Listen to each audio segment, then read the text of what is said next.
નમસ્કાર વિદ્યાર્થી મિત્રો, હું Chirag Joshi mission GPSC YouTube channel અંતર્ગત મેન્સ મેનિયાના એપિસોડ નંબર 69ની અંદર હું ચિરાગ આપનું હાર્દિક સ્વાગત કરું છું.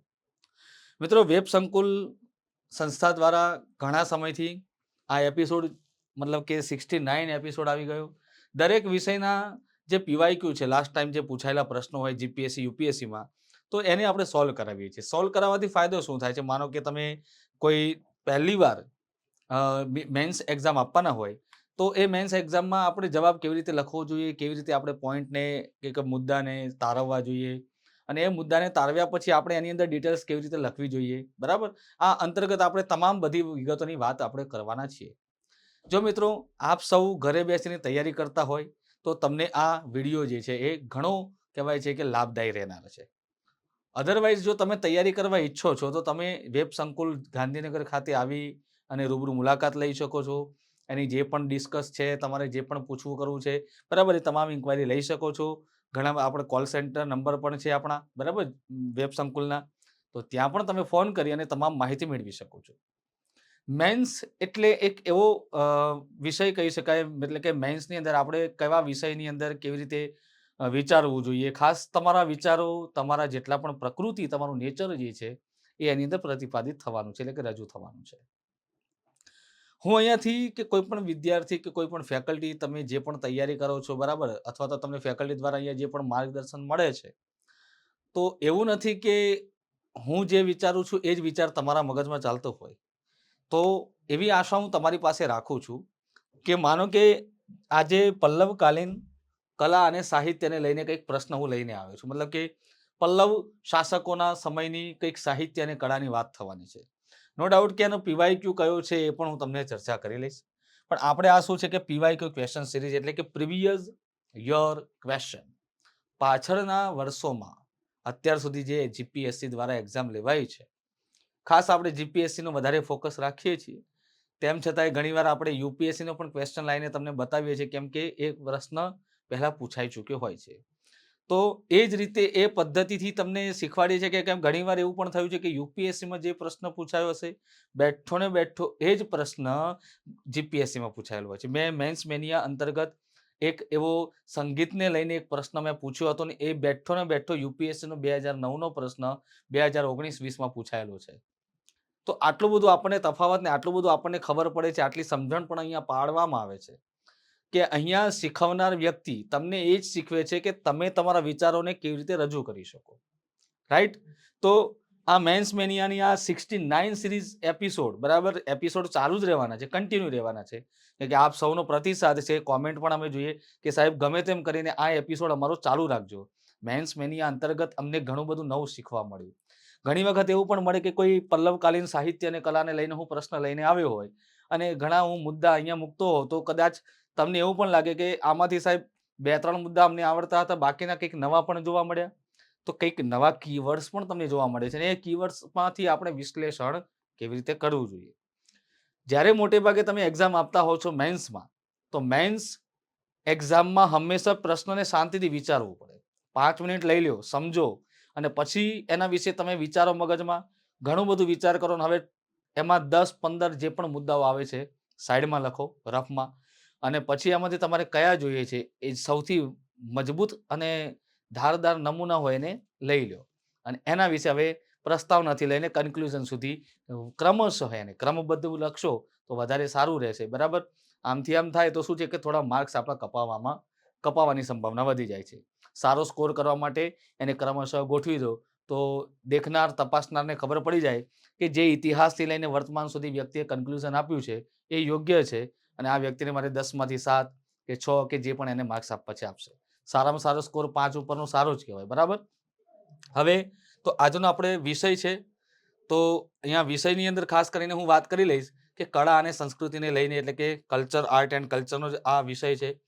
ગઈ એક્ઝામ એટલે કે જીએસની એક્ઝામમાં પૂછાયેલો પ્રશ્ન છે મિત્રો. 10મા મહિનાની એક્ઝામ હતી 2019-20માં પૂછાયેલો પ્રશ્ન છે મિત્રો. પલ્લવોનું સાહિત્ય અને કલામાં પ્રદાન, સાંભળવાનું છે, પલ્લવ શાસકોનું સાહિત્ય અને કલા આ બંનેમાં પ્રદાન પૂછ્યું છે અહીંયા. એકલું સાહિત્ય નથી લખવાનું, એકલું કલા નથી લખવાનું, બંને વિશે લખવાનું છે. તો કલામાં પ્રદાન એ ભારતીય સાંસ્કૃતિક વારસાના સૌથી આકર્ષક પાસાઓ પૈકીનું એક છે. તો મતલબ કે ભારતના વારસાની વાત કરીએ તો ભારતના વારસામાં આટલા બધા શાસકો થઈ ગયા, ચાલુક્ય, વિજયનગર સામ્રાજ્ય, ચોલ શાસકો, પરંતુ તે ઉપરાંત પલ્લવ શાસકોના સમયની સાંસ્કૃતિક કલા અને સાહિત્ય એ ભારતીય વારસામાં કંઈક અલગ જ દેખાડો આપે છે, એક અલગ રીતે ઉભરી આવે છે. તો આપણે હવે એને શું લખવાનું છે? તેની જે મેઇન પોઈન્ટ છે આપણે લખવાના છે કે ભાઈ પલ્લવ શાસકોએ સાહિત્યમાં શું આપ્યું અને કલા શું આપ્યું. અહીંયા બે ભાગ પડી જાય છે સાહિત્ય અને કળા વિશે. તો આપણે એને કેવી રીતે લખવું છે? તો પહેલા પલ્લવ શાસકોનું સાહિત્યની અંદર જે પ્રદાન છે એ સાહિત્યનું પ્રદાન આપો, કેમ કે પહેલા અહીંયા સાહિત્ય લખેલું જ છે. અને પછી સાહિત્યમાં જે 3-4 મુદ્દા યાદ આવે છે એ આપણે લખી નાખવાના છે. પછી આવે બીજા નંબરમાં કળા. પછી કળામાં જે 3-4 ટોપિકો કે 2-4 મુદ્દાઓ કે 10 મુદ્દાઓ યાદ આવે લખી નાખો. જેટલા તમારી પાસે મુદ્દા છે એટલા લખવા જોઈએ. પરંતુ 10 માર્કનો પ્રશ્ન હોય તો સ્વાભાવિક છે કે આપણી શબ્દ મર્યાદા 200ની રહી જાય છે. તો આ 200 શબ્દની મર્યાદામાં આપણે આ પ્રશ્નને સારી રીતે કહેવાય છે કે ઓપ આપી અને આપણે એમને આપી દેવાનું છે. તો શરૂઆત કરીએ મિત્રો આજના પ્રશ્નની. તો પહેલો હું ટાઇટલ મૂકીશ તમારી સામે.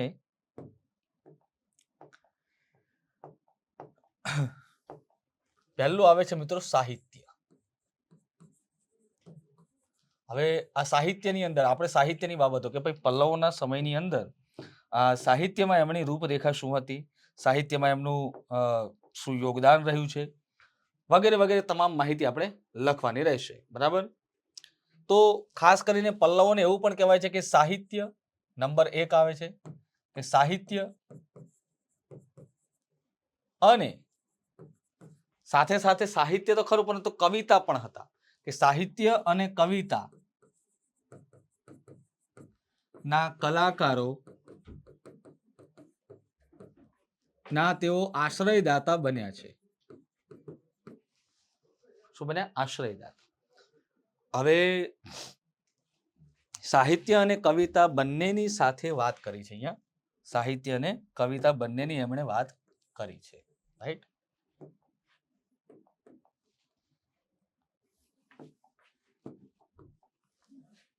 આશ્રયદાતા.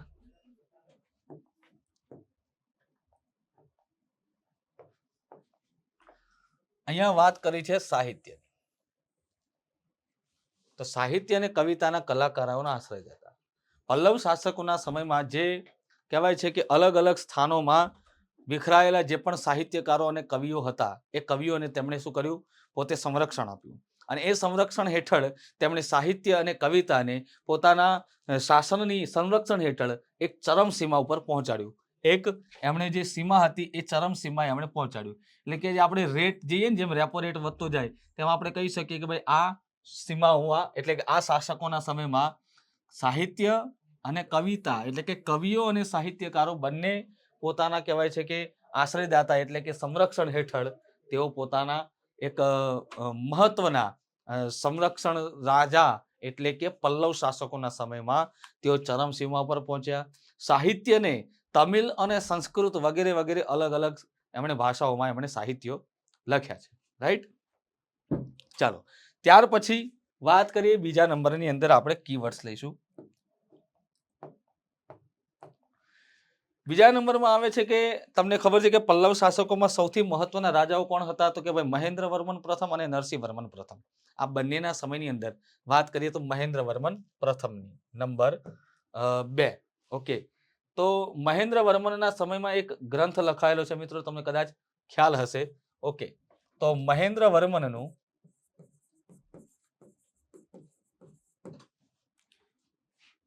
હું આગળ તમને લઈ જઈશ. એ પુસ્તકનું નામ પણ લખેલું છે આગળ.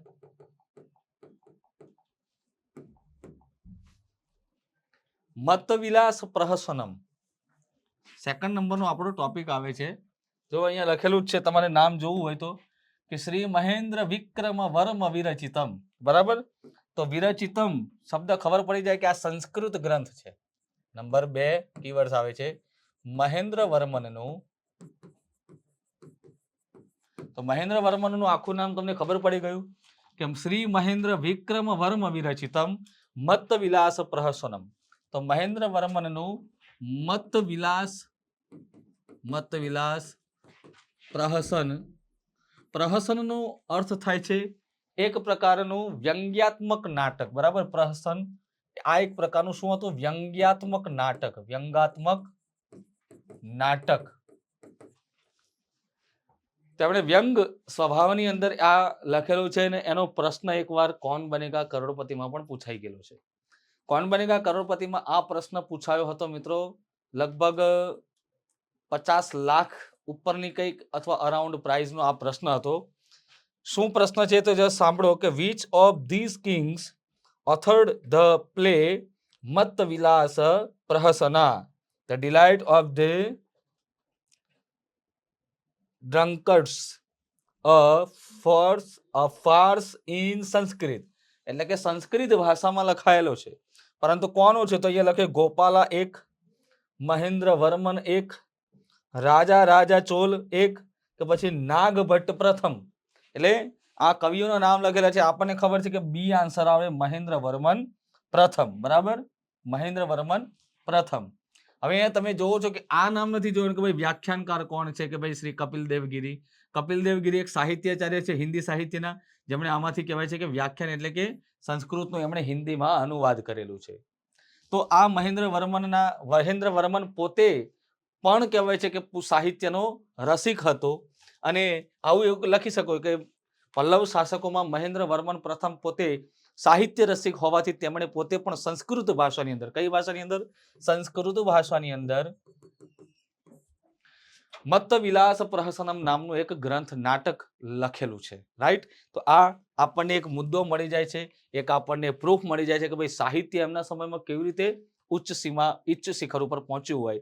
તો આ કારણ છે મત્ત વિલાસ પ્રહસનમ નામના ગ્રંથના કારણથી. ત્યાર પછી આપણે વાત કરીએ, કીવર્ડ લઈશું આપણે ત્રીજા નંબરનું. ત્રીજા નંબરના કીવર્ડની અંદર વાત કરીએ તો એક કવિ થઈ ગયા જેનું નામ છે મિત્રો સત્તનાર. શું નામ છે? આ કવિ છે સત્તનાર. કવિ સત્તનાર દ્વારા કયું પુસ્તક લખાયું તો મણિમેકલાઈ.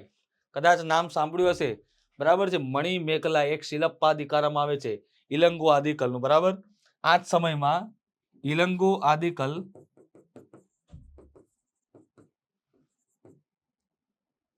ના સમયમાં શિલપ્પાદિકારમ નામનો ગ્રંથ લખાયો હતો.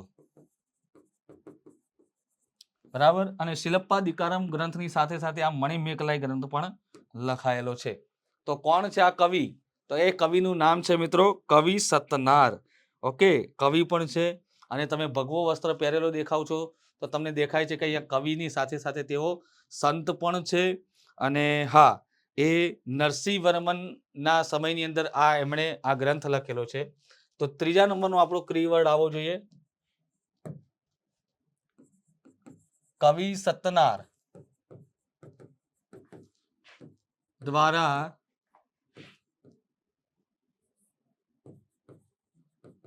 તમિલ ભાષામાં લખાયેલો. કવિ સત્તનાર અને કવિની સાથે સાથે એને સંત પણ લખી શકો. કવિ અને સંત પણ પોતે છે. તો ભાષામાં લખાયેલ મણિમેકલાઈ. ઘણી જગ્યાએ મણિમેકલાઈ લખેલું હોય છે. અંગ્રેજીમાં તેને મણિમેકલાઈ પણ ઘણા કહે છે. તો એવું કોઈ ટેન્શન લેવાની જરૂર નથી. મણિમેકલાઈ કે મણિમેકલાઈ કહો. ઓકે, તો ભાઈ હા, તો કયા શાસકના સમયની અંદર કવિ સંત સત્તનાર દ્વારા તમિલ ભાષામાં મણિમેકલાઈ ગ્રંથ લખાવ્યો? તો પલ્લવ શાસક. આમ પોઈન્ટ આપીને મુદ્દો આપીને લખવાનું કે પલ્લવ શાસક નરસિંહ વર્મન પ્રથમના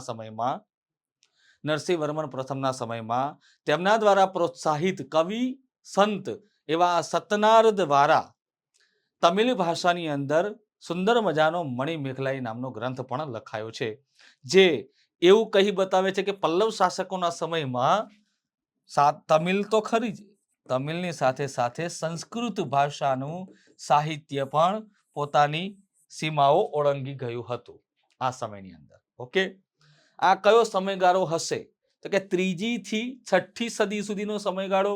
બરાબર, 3જી થી 4થી 5મી 6ઠી આ સમયગાળો લગભગ પલ્લવ શાસકોના કહેવાય છે ઘણા બધા સામ્રાજ્યમાં વિકાસ થયો કહેવાનું માનવામાં આવે છે. તો તમે પ્રસ્તાવનાની અંદર એ કહી શકો છો કે ભાઈ આ સદીના સમયગાળાની બાંધકામમાં પલ્લવ શાસકોએ ભારતના વારસામાં પોતાના અભિન્ન પ્રદાન બદલ ત્રીજીથી આ સદી દરમિયાન, બરાબર છે, સદી તમે ચોક્કસ રીતે લખી શકો છો યાદ હોય તો, અધરવાઇઝ ન લખો તો પણ એવું કંઈ છે નહીં કે લખવું જ જોઈએ, પણ લખો તો સામેવાળાને તપાસનારને એવું લાગવું જોઈએ કે ભાઈ હા આ વ્યક્તિએ બધું વાંચીને આવેલા છે, આ બધી આમને યાદ છે, બરાબર, એવું ના લાગવું જોઈએ કે ખાલી એમને વાતો જ કરેલી છે, રાઈટ. ચલો, તો એ રીતે પ્રસ્તાવના તમારે રજૂ કરવાની રહેશે, બરાબર. હું પ્રસ્તાવના તમને ખાલી કહેવાનું રહી ગયું હતું, પરંતુ તમે પાછળથી એને હું અત્યારે યાદ દેવડાવું છું તમને, તે કરી નાખજો. ઓકે, તો હવે આવે છે મિત્રો સંસ્કૃત કાવ્ય શૈલીના વિકાસમાં પણ એમણે ઘણું યોગદાન આપ્યું છે. તો તમારો ચોથો મુદ્દો શું આવે કે સંસ્કૃત કાવ્ય શૈલીમાં પણ ઘણું યોગદાન રહ્યું છે.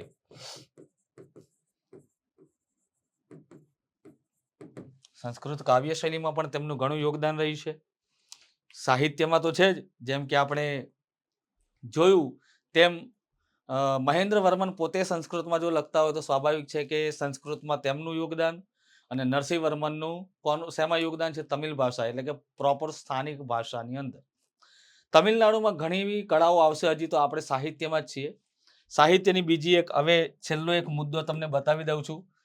તો આ છે પલ્લવ શાસકોના સમયના મંદિરો, બરાબર છે, એટલે કે અભિલેખો અને તામ્રલેખો. અહીંયા તમે ફોટામાં જોઈ શકો છો કે આ છે તામ્રલેખ, બરાબર.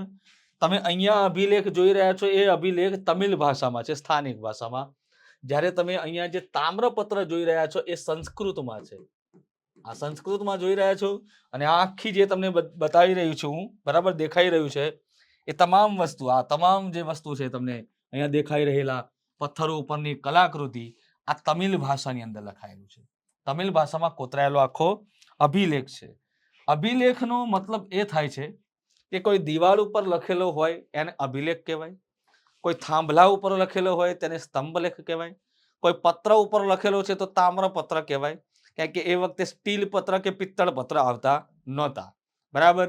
સુવર્ણપત્ર પણ આજ સુધી ક્યાંય જલ્દી આપણને જોવા મળ્યો નથી, બરાબર છે. તો પોતાના આ લેખ શા માટે લખવાના હોય, અને જે લેખ આ લખ્યા છે એને ઓળખવા માટે, એના અભ્યાસ માટે એક એક એક એક કહેવાય ને કે એક ટેકનિક આવતી, એક અભ્યાસની પદ્ધતિ આવતી, એને શું કહેવાય? ચાલો, તો હું લખું છું. ચાલો, તો અહીંયા આપણે જોઈએ છે કે ઐતિહાસિક સ્ત્રોત નંબર 5,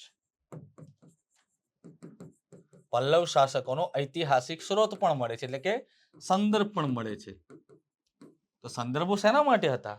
તો તેમના વ્યવહારિક ગતિવિધિઓને બતાવવા માટે, બરાબર છે, કે તેઓ શેનો વ્યવહાર કરતા હતા, તેમનું સંરક્ષણ, તેમણે શું શું બાંધકામ કર્યું, તેમના સમયમાં કયા સાહિત્યકાર કે કયા કવિ કે કયા મહાજનપદો થઈ ગયા, એની તમામની જે બાબતો છે એ અભિલેખ અને તામ્રપત્રની અંદર તેઓ પ્રતિપાદિત કરતા હતા. તો હા, આ જે એમણે શું કર્યું હતું કે તેમણે એક મુદ્દો જ બતાવી દઉં છું કે તેમણે અભિલેખ અને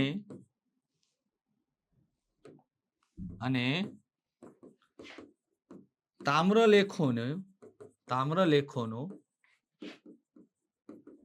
અભ્યાસ કરવા સારું એટલે કે માટે એક અભ્યાસની પદ્ધતિ અપનાવી હતી, જેને કહેવાય છે એપિગ્રાફી. ઓકે, એપિગ્રાફી પદ્ધતિ પણ અપનાવી હતી.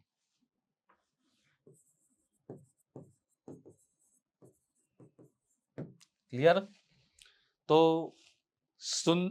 શોર્ટમાં તમારે લખવું હોય તો ઐતિહાસિક સંદર્ભ બસ આટલું લખી શકો. અભિલેખ અને તામ્રલેખ એવું પણ કરી દેખો, બરાબર.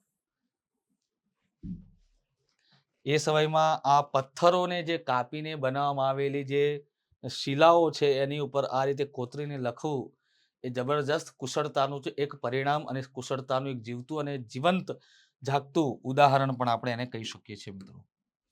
ચાલો ત્યાર પછી હું હવે સાહિત્યની વાતો પૂરી થઈ છે. સાહિત્યની તમામ રચનાઓ મેં તમને બતાવી દીધી. હવે હું તમને ઉજાગર કરીશ તેમના પોતાના પલ્લવ શાસકોના સમયની કલાકૃતિઓ.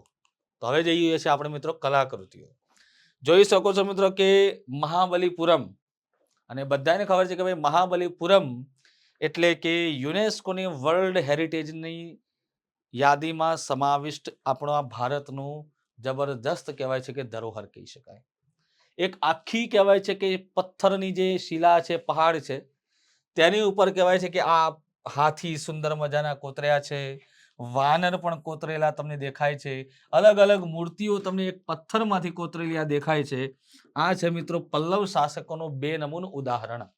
બેનમૂન ઉદાહરણ કહી શકાય કેમ કે 2019માં શી જિનપિંગ ચાઇનાના જે રાષ્ટ્રપતિ છે તેમને જ્યારે અહીંયા મહેમાન ગતિ આવ્યા હતા ત્યારે એ મહેમાન ગતિ નવાજવા માટે પ્રધાનમંત્રી શ્રી આપણા નરેન્દ્ર મોદીજી ખુદ તેમને લઈ અને અહીંયા તમિલનાડુમાં આવેલા મહાબલીપુરમ ખાતે લઈ ગયા હતા. મહાબલીપુરમ ખાતે આ જે વિશાળ જે પાષાણ જે છે એટલે કે આખું જે પથ્થર છે તેની ઉપર ભગીરથ કોતરેલું તમને દેખાશે. ઓકે, તમારે ફોટામાં જોવું હોય તો આ રીતે પાણીનો ધોધ જાય છે જેમાં ભગીરથ ખુદ પોતે તપસ્યા કરતા હોય તેવી શિલા પણ કોતરેલી દેખાય છે. ફોટો આ રીતનો આડો છે એટલા માટે, જો સીધો ફ્રન્ટ સાઈડનો હોત તો આપણને દેખાત. પછી મોદીજી ખુદ એમને આ એક મંડપની નીચે લઈ જાય છે જ્યાં કહેવાય છે કે અલગ અલગ 10 અવતારની, પછી ભગવાન વિષ્ણુ પોતે કહેવાય છે કે ગોવર્ધન પર્વતને ઊંચો કરતા હોય તેવી અલગ અલગ શિલાકૃતિઓ જોવા મળે છે. સાથે સાથે એક આવે છે શોર ટેમ્પલ, બરાબર, કે જે પાષાણમાંથી કોતરેલા મંદિરોના નમૂનાઓ પૂરું પાડતા આ તમામ ઉદાહરણો આપણી સામે છે. યુનેસ્કોની યાદીમાં પોતે મહાબલીપુરમ સમાવિષ્ટ છે. તો હવે આપણે એના કીવર્ડ વિશે વાત કરીશું. ચાલો, તો કીવર્ડમાં પહેલા લઈશું આપણે હવે સાહિત્ય, પછી શું આવશે મિત્રો? કલા. શું આવે? કલા આવશે. ઓકે, ચાલો હવે કલામાં આપણે શું કરીશું? પહેલા તો નંબર 1, પહેલા ટાઇટલ આપી દઈએ આપણે કળા.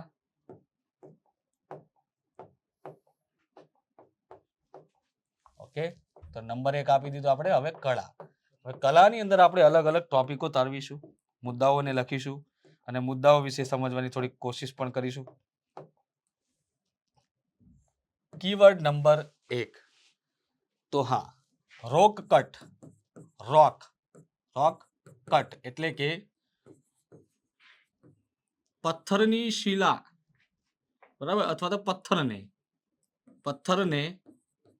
રોક કટનો અર્થ છે પથ્થરને કાપીને બનાવેલી સ્થાપત્ય, કાપીને બનાવેલું બેનમૂન સ્થાપત્ય. સ્થાપત્ય એક પ્રકારની કળા જ છે મિત્રો, કે જે શિલ્પકળા હેઠળ આવતી હોવાથી તેને કળા કહેવાય છે. તો તેના વિશે લખી શકો છો. આ તમામ મેં જે ચર્ચા કરી અગાઉ મુદ્દો લખતા પહેલા એ તમામ વસ્તુ આમે તમે લખી શકો છો, બરાબર. બીજા નંબરની અંદર આવે છે કે એમાં ઉદાહરણ આપો કે જેમ કે એમના સમયમાં ઘણા બધા મંદિરો બન્યા છે, જેમાંનું એક ઉદાહરણ છે મહાબલીપુરમ. મહાબલીપુરમ નું શોર ટેમ્પલ કે જે યુનેસ્કોની વર્લ્ડ હેરિટેજ યાદીમાં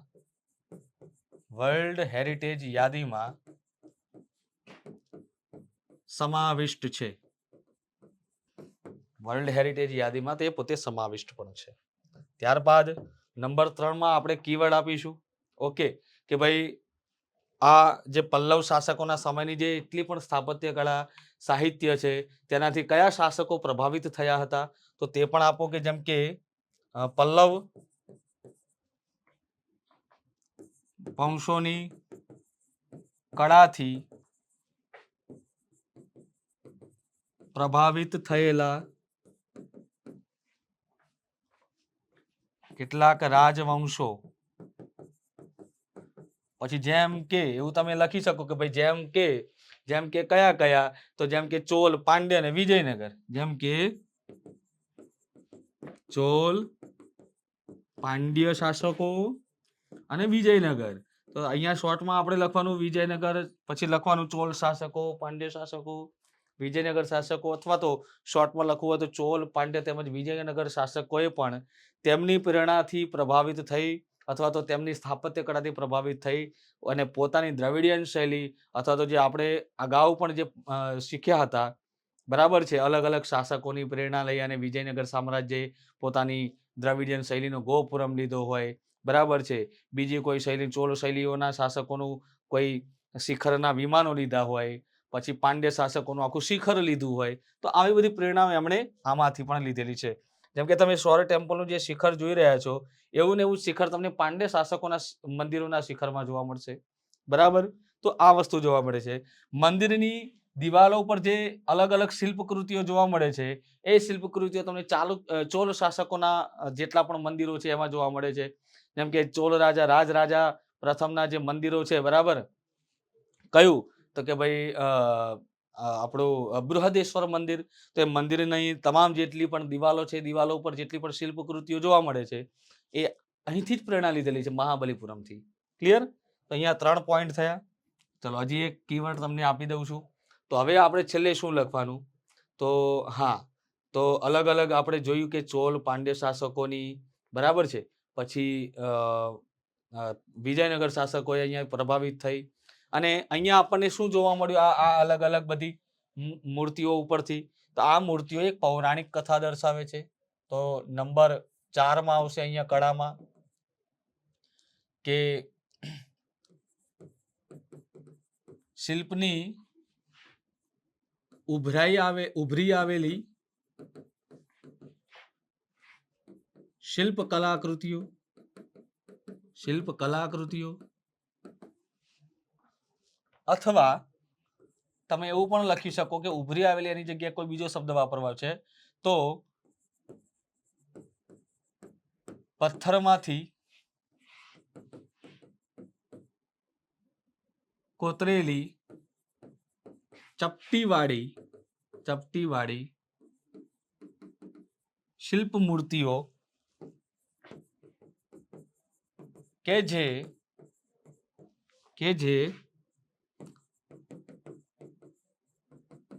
પૌરાણિક કે મહાકાવ્ય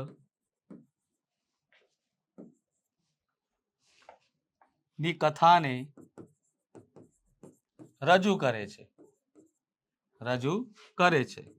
તો તમે સમગ્ર રીતે જોયું કે ભાઈ ભગીરથ કે જેમની 7 પેઢીઓ દ્વારા કહેવાય છે કે ભગવાન માં શ્રી ગંગાનું અવતરણ કરવા માટે સાધના કરવામાં આવે છે અને આ સાધનાને છેલ્લે ભગીરથ પોતે કાર્યો દ્વારા પોતે પૂર્ણ કરે છે અને માં ગંગા પોતે સ્વર્ગમાંથી સીધા જમીન ઉપર આવતા હોય એ પ્રકારનો એમનો ધોધનો જે પ્રવાહ છે એ પ્રવાહને આ આખી શિલા ઉપર સુંદર રીતે કહેવાય છે કે વર્ણિત કરવામાં આવેલી છે.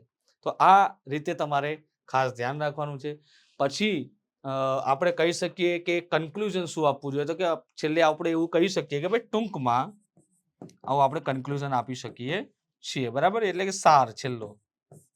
તો ટૂંકમાં પછી આપણે અલ્પવિરામ કરીને લખી શકીએ કે ભાઈ ટૂંકમાં પલ્લવો દ્વારા જે પણ સાહિત્ય, કલા, સ્થાપત્ય વગેરે શૈલી વિકસિત કરવા દ્વારા થયેલી વિકસિત સાહિત્ય કળા, સ્થાપત્ય કળા અને જે પણ આપણને અલગ અલગ રચનાઓ જોવા મળે છે તેના દ્વારા ભારતના અનૈતિક ઇતિહાસની અંદર એક 4 ચાંદ લાગી જાય છે અને આ ભારતના વારસાને ઉજાગર કરતું આ પલ્લવ શાસકોનું ખૂબ જ મહત્વનું યોગદાન રહ્યું છે. આવી રીતે તમે સારું એક કન્ક્લુઝન બનાવી અને વિચારીને તમે આપી શકો છો, બરાબર. હા, તમે ધારો તો મારા કરતાં પણ તમે સારું કરી શકો છો, બરાબર. કેમ કે જે ટૂંક સમયમાં જે યાદ આવતું હોય પહેલું આપણે એને વિચારવું પડે, કેમ કે આપણી પાસે સમય પણ હશે, એ જ સમય મર્યાદાની અંદર આપણે લખવાનું છે. સારો સ્કોર કરવાની દરેકની ઈચ્છા હોય, ટોપર્સ આવવાની પણ દરેકની ઈચ્છા હોય, પરંતુ એક ધ્યાન રાખવાનું છે કે જ્યારે તમે ફર્સ્ટ ટાઈમ જઈ રહ્યા છો, સેકન્ડ થર્ડ એટેમ્પ્ટ હશે તો એને કદાચ ખબર તો હશે કે મારો ક્યાં માર્ક્સ કપાય છે, મારી ભાષા શુદ્ધિમાં, વાક્ય શુદ્ધિમાં, ભાષા શૈલીમાં કે પછી શબ્દ ભંડોળમાં ક્યાં ભૂલ પડે છે, એ વસ્તુનું ધ્યાન રાખવાનું છે. જો કોન્ટેન્ટ પર ભાર આપવાનું થતું હોય તો તમે કોન્ટેન્ટને વધારે વિકસાવો. જ્યાં માનો કે જીએસમાં જેના માર્ક્સ કપાય છે એને જીએસ ઉપર થોડું વધારે ભાર આપવું જોઈએ. જેનો લેંગ્વેજ પર જાય છે તો લેંગ્વેજ ઉપર વધારે ભાર આપવો જોઈએ. જેમાં ઓલરેડી તમારું સારું છે તો એને એકવાર રિવાઇઝ કરી દો, રિવિઝન કરી દો અને બીજા બધા જે ટોપિક છે, માનો કે એસે છે, ગુજરાતી ભાષા છે કે અંગ્રેજી ભાષા છે, તો જેમાં ભાષામાં ઘણા બધાના સ્કોર કપાય છે તો એની પર તમારે વધારે ધ્યાન આપવાનું રહેશે. બરાબર. તો પલ્લવ શાસકોની જે પણ બાબતો હતી આપણે જે પ્રશ્ન લીધો મૂળ તો સાહિત્ય અને કળાને આપણે અંદર રજૂ કરવાનું હતું 200 શબ્દોમાં એ કરી લીધેલું છે. બરાબર. આ સિવાય તમને લાગતું હોય કે સાહેબ આવું કંઈક એડ કરી શકાય છે તો યસ તમે કોમેન્ટ બોક્સની અંદર 110% તમે લખી શકો છો કે સાહેબ આવું કંઈક એડ કરીએ તો ચાલે કે ન ચાલે તો હું એનો જવાબ યસ ઓર નોમાં તમને આપીશ પણ ખરો. બરાબર. સાથે સાથે એ પણ વાત કરીશ કે તમે જો જીપીએસસી પ્રિલિમ પાસ થઈ ચૂક્યા છો અને હવે મેન્સ તમારે આપવાની છે તો મેન્સ માટે આપણી એક સિરીઝ પુસ્તક છે જો મેન્સ મંત્રાવાળી. તો આ મેન્સ મંત્રા સિરીઝની જેટલી પુસ્તક છે જેમ કે GS 1, 2, 3 અને ભાષાની પુસ્તકમાં ગુજરાતી અને ઇંગ્લિશ બંને લેંગ્વેજ આવી જાય છે. અધરવાઇઝ જો તમે રૂબરૂ કોચિંગ કરવા માંગો છો તો તમે ગાંધીનગર આવી અને રૂબરૂ મુલાકાત પણ લઈ શકો છો અને તમામ ઇન્ક્વાયરી લઈ શકો છો કે સાહેબ કેવી રીતે પદ્ધતિથી અમને શીખવાડવામાં આવે છે, કયા કયા તજજ્ઞો અમને ભણાવવા આવી રહ્યા છે. આ બધી તમામ માહિતી તમે મેળવી શકો છો. તો ફરીથી કોઈક સારા આપણે ટોપિક સાથે અને કલ્ચરથી જ આપણે મળવાના છીએ. આપણો ભેટો કલ્ચરથી જ થવાનો છે. પણ કંઈક નવો કંઈક મુદ્દો જાણવા મળે, કંઈક અપેક્ષા પણ આપણી તરફ હોય છે કે સાહેબ અમે 2-3 વખત અટેમ્પ્ટ આપી ચૂક્યા છીએ. બટ તમે જે કીવર્ડ્સ આપી રહ્યા છો એમાં કંઈક અમને નવું લાગે તો સ્વાભાવિક છે કે અમે એમાં કંઈક લખી શકીએ છીએ. તો આ વિડીયોને વધુમાં વધુ શેર કરતા રહેજો. જો આપને આ વિડીયો ગમે છે તો મિત્રો લાઈક કરતા રહેજો. લાઈક એ અમારા માટેનું પ્રોત્સાહન છે. રાઈટ. તો મળીશું ત્યાં સુધી આપ સૌને જય હિન્દ, જય ભારત.